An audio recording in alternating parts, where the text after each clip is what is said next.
Now medical professionals are trying to figure out if the future of the COVID-19 vaccine is continuous and if it will look similar to the yearly flu shot injection. Experts tell me right now we just don't know if the COVID vaccine will become an ongoing yearly shot.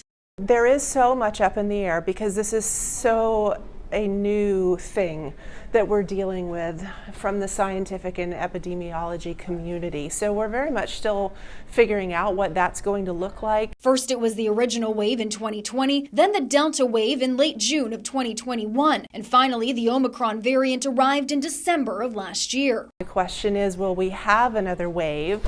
What will it be? So far, experts haven't caught wind of another variant out there. Pitt County Health Director Dr. John Silvernail says COVID hasn't been around long enough to tell with certainty what the next step will be. As to ongoing shots, I don't know right now that we know for sure. We're about a year and 3 months into the vaccine era of COVID. Flu vaccines have been around for, 50 years or more.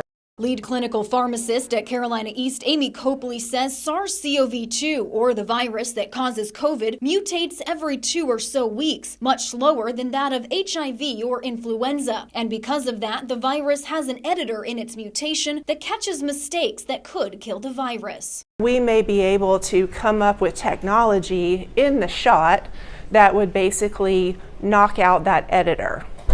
That would be the ultimate goal. So there's some work being done on stuff like that, including Walter Reed has done a lot of research on a pan-COVID shot or vaccine. And I think the big questions that still remain would be the dose. What is the ideal dose? The frequency. The question will be, how often do we need to take it, and will doses be different for adults and children? We need a way to contain it and live with it in an endemic state, as opposed to pandemic, and basically have a baseline, more controllable state. It doesn't mean it will go away. It doesn't mean people won't get it or won't die from it, but vastly reducing that risk. And one of those paths is vaccination or continued shots.